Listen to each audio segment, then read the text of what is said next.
why did we marry Chinese men?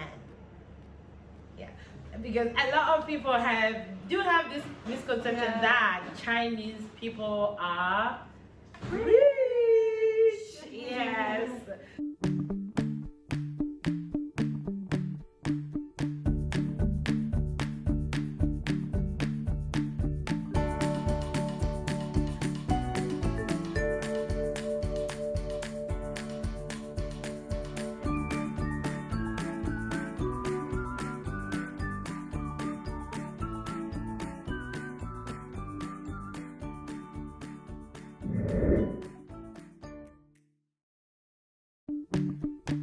You had a good time with the first part A, yeah? Mm-hmm. Now we're back with part 2. Okay, in this one we're going to be focusing more on the misconceptions foreigners do have about Chinese marriages, right?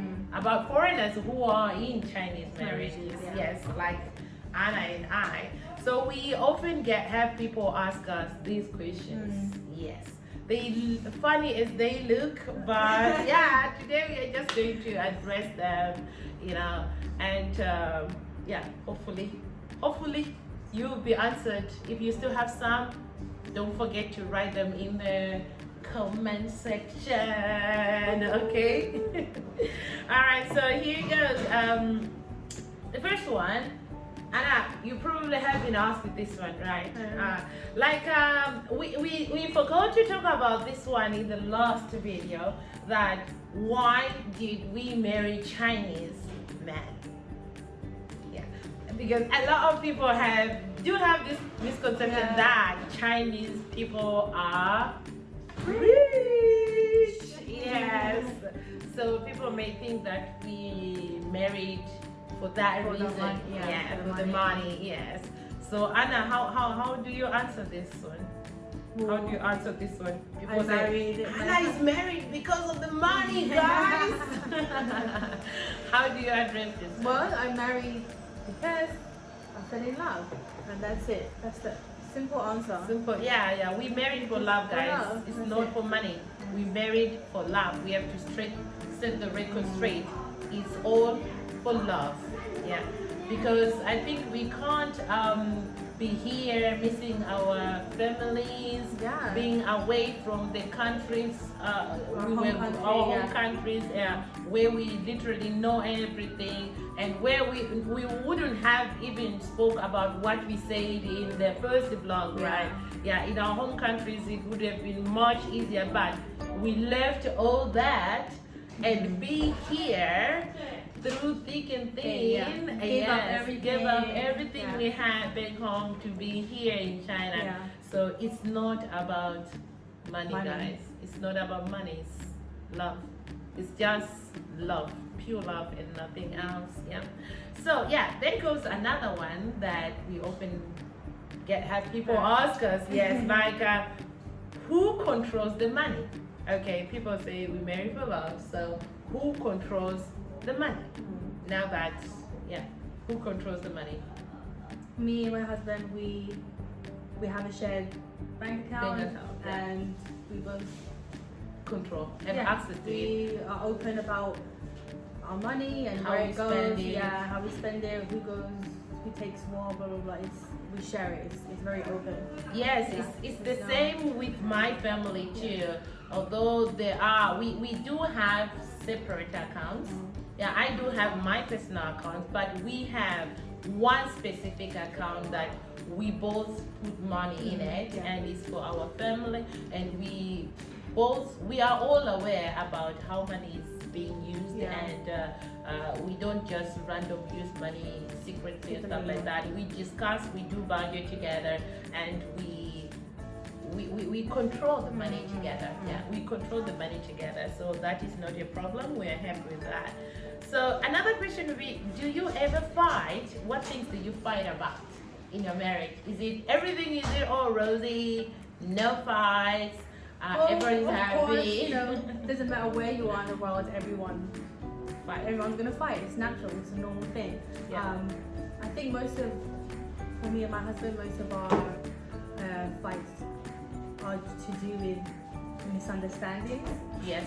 and just not being able to like just miscommunicated or didn't understand something.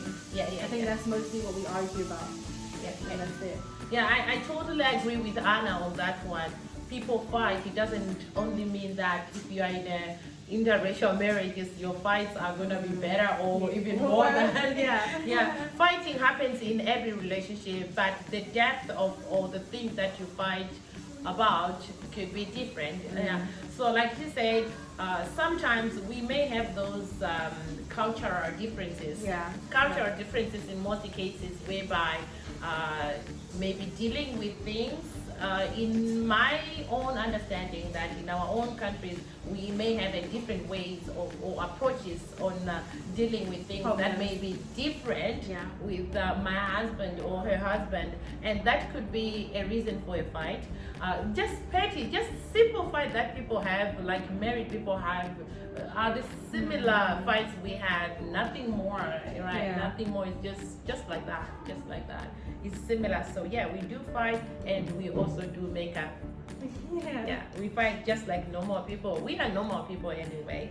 So yeah. And another question we got here was like food. In terms of food, who cooks? And also, does your husband like your country food? Like the way you cook, of course. I don't know why. I think people always ask about food. And I think they're just curious if a foreigner would, like Chinese food. But with me, my husband, he usually does cooks all the Chinese meals. Okay. Which makes sense because I don't really know how to cook them. Chinese food apart from the vegetables. Oh yeah. Vegetable dishes are easy. So he usually cooks Chinese food, but so me and my husband, we like to cook together. Actually, it's one of our like ways of bonding as well and spending time together. Is we cook together, and mostly when we cook together, it's usually some kind of Western style food. Especially because my husband he'll see something online and be like, oh my god, let's make this. It looks so good. Like he's adventurous. For my husband, when it comes to food, it has been a problem like to change him. He's not all that open into new things. Like he's used to the Chinese dishes and stuff like that. So for him, he's more into Chinese food than my country food or Western kind of food. He can eat. He can eat, but it's not like every day he can. Whereas the disadvantage, my husband is not a good cook. He is not a good cook. So for me, at least, I try to learn some dishes. Cooking some Chinese dishes anyway. So sometimes, if I'm gonna cook, I try to balance. Because I know if I just cook Western food, I can actually see that. Of course, he won't complain, but I can actually see that he is not eating the way he should. Because it's not his liking, but he will still appreciate it. So for me to balance that, I try to cook the Chinese food that he is accustomed to. I think my husband's the same. Even sometimes he'll want to just eat Western food, but then after a while he'll be like, I can't take it I really want some Chinese food. Yes, it's true, exactly. But I understand. But at least I'm happy that he's open to it. And he talks, he communicates, and he wants to try, and also appreciates. I guess we now both understand our husbands in the fact that. They try to compromise. They compromise, but we have to compromise too, and give them what they like. That's fair. Chinese food. That's fair. Well, the situation where we are in, like we say, our setup, right, is in our husbands are pure Chinese. Yes. So for us, we don't want to be selfish, right, and push for only what we are used to. So yes, we balance. We put in balance, and there's a lot of compromising in our marriages. It is there for it to work, so we have to compromise when it comes to this. The other one that we often get is, how often do you visit your country? Like in my case, it's been like every year, but now we were due to go this year, but we couldn't because of the Mr. or Mrs. whatever. Miss Well, Rona. we call it Miss Rona. Miss Rona. Yeah. We call it Miss Rona. Because of Miss Rona, we couldn't go, and now we don't know with the way things are going. We don't know when we will, but yes, my husband has been to my country, and yeah, he pretty loves it. He loves it. There are a lot of things that he appreciates about my country. Yeah, so he loves it, and asking him to go there, he's always open to it. He loves to go there, and he's trying to understand the local language as well. So yeah, he likes it. He likes it. Then another one, Anna. Yeah. I didn't ask Anna this question because she was planning to go with her husband the first time, but then Miss Rona happened. Yeah. So now we don't know when. Yeah, I don't know when. When? Yeah. But that was our plan to go this year because he'd never been To England. But especially because my husband's been to the US, so his first taste of Western culture is from America. But England and America are very different. Very different. So I was excited for him to come and see British culture, but obviously Then Rona happened. now's not the time. Yes, Yeah. but it's The in the future. pipeline. Yeah. Yeah, it's in the pipeline. So you will. And hopefully we'll get a review of his reaction, okay? His reaction, first impression about first impression. Britain. Yeah. So yeah, hopefully Anna will fill me in when it happens, okay? And the last but not the least is like I'm keeping the comment section open for you guys. If we may have left out something, so you are free to put it down there and we can make another vlog. That would be the part 3 of your content now, that these ones are based on our experiences and the questions that people asked us, and not from you guys. So if you still have some and not yet answered, please do put it in the comment section. Let us know. We will address it. So the 5th one, that's the final one, but not the least, but not the yes. So how do you deal with the crisis in your marriage? I think this is it depends because the Chinese have a very different way of thinking. Yeah. And I think it goes back to what you said before about problems and how we look at them and approach the approach. Yeah. So sometimes those situations the arguments do occur. Because sometimes it's kind of like, especially if it's in a panic situation, you're kind of like, no, do this. I'm like, no, why are you doing that? Why would you do that? And it's like, it's too much. But most of the time, I've come to realize now, especially, unless it's something that I 100% like I could not agree with, which is hardly ever. I'll just let it be and let it go how it is, because sometimes it's out of sometimes it's out of my control, and sometimes it's just easier just to let it go. And like there's a time and a place, and so sometimes it's not always a time for it's not every day that you have a lesson. Not every day that I win. It's not always like let's sometimes argue about you lose. It's not always like that. Maybe it's a bit different for you because you have a child. So you're maybe you'll have more situations where like you'll clash. We have a crisis, and clash. That brings me to when it comes to health and safety. Like we spoke about that before. Like I have a son, and definitely we have had critical situations that do happen unplanned and some planned. Maybe things just went wrong. I remember vividly when my son. When I gave birth to my son, I was just breastfeeding him, and after 3 months, I tried to introduce him to formula. That's giving him a bottle, and it didn't go well with him. So I kind of tried several brands, hoping to find the one that would fit with them. But then it was really hard. I remember at some point when I was trying, because I wanted to go back to work, so I needed extra supply.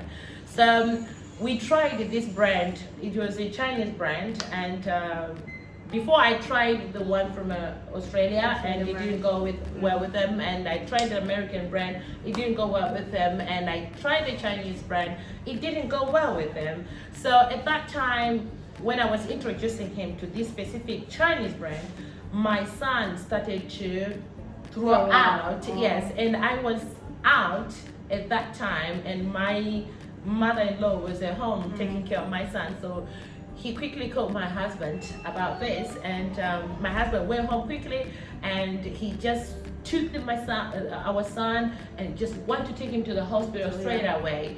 And then for me, I had researched about what may happen if you are introducing a baby new formula, new product. Yeah, this was something that would happen. But then vomiting or throwing out wasn't bad either. It means, yes, it's not okay for him, but it doesn't mean that he's sick. Right. So throwing it out will actually let everything be empty. That means it's safer than the child just like maybe crying and is not throwing or reacting. So I told my husband, no, we don't really have to go to the hospital. Right. We can just let him lie and let him throw out, and don't feed him anything for like a couple of hours until we are sure that he vomited everything. But my husband took it the wrong way, because he thought, no, what if something terrible happens? We need to go to the hospital. He needs to have this milk pumped out and stuff like that. So he panicked, right? And his panic, he just wanted to do whatever the doctor said. You know, in China, when you are panicking, they may let you use lots of money, to be honest, because they take advantage of your situation. I'm thinking of situations now. They make you pay more because you are panicking. That means you buy into anything. So I was like, no, there's no way we are going to pay so much money. He's not sick. It's just like he just reacted to this formula. So we are not going to pay. And I remember my husband was super, super hurt, meaning that he was really angry because he thought our son's life was in danger. Yes, in danger. But I refused for those to happen. I refused, vehemently refused. And I took my son back home. And my husband was super angry, hoping that if anything bad happens, I was gonna be accountable for that. So I think these are some ways, like he was just reacting to what was going on, but not looking at the like 2 hours later or 3 hours later what will happen. But then we went back home. I just got online and asked my cousin who is in UK, she's a nurse, and she told me what I needed to do to rectify this problem, so that my son was gonna be fine. So I did that, exactly that, and he was okay. So the next day my husband realized, oh, he's okay, he's happy, he's fine. And whereas that night alone we would have spent more than 10,000. For nothing. For nothing. So the way here we handle things in our marriage, like I see sometimes the Chinese way of thinking, when they are in a situation like this, they listen to whatever the doctor says. Whereas for us, we may want to think about it, and see whether it's necessary or not. So that's I think I agree, because I think that's when I said before, like maybe I'll just let things be, because that's the arguments that I've had with my husband, is like, if I'm sick or something and I have to go to the hospital, and then this doctor or whatever, they will recommend this kind of treatment, or I have to do this test and this test, and then they'll say that I have this, but I'm like, no, let's get another opinion. But it's like, and then my husband will get angry, and my mother-in-law will just think like, why don't you trust the doctor? You know, the doctor knows best. But I was like, but you know, sometimes are a little bit too extreme. It's not necessary. Or like, I never had this problem that he's diagnosing me with. It's this new thing. I need another opinion. But now I've just realized just to accept and just let it be. Because there's no point in arguing about it. So yes, it's true, because here it's like they can agree to whatever, like, well, being in a marriage, I realize when it comes to like situations whereby you are sick or someone has a problem, my husband trusts more in the doctor's diagnosis. But I also got to learn that doctors overcharge patients based on their situations, because they know that they may be panicking. So whatever the doctor says, they take it. Right? They take advantage of it. So since then, I don't just take it. take it. Yeah, I have to think about it. Yeah, another opinion. Yes, another opinion. Yeah. Or I give myself, like, you go to the hospital, they give you a bag of drugs. Yes. And I'm like, I don't need this, I only need. So for me, I always tell the doctor, hey, just write one. If it doesn't work, I'll come back again. Yeah, because I can't take 5 different meds. 5 in one go. Who am I? Where is it going? Sometimes it can be like 10. Yeah, I've had, like, every before, day. 10, like all these different pills. You need to take for a cough. Guys, you need to eat the whole bag. Yeah. Bag in one go for cough. So I always say no, but for Chinese people will do. Yeah, so it's these are some of the things that when we look at our thinking style, it may be different. They would rather do it and regret later, but would rather refuse and be happy later. Yeah. All right, guys, so like I said, we've come to the end of our vlog, and if you do have some questions, please don't forget to write them down. So that's it, we are out. Goodbye.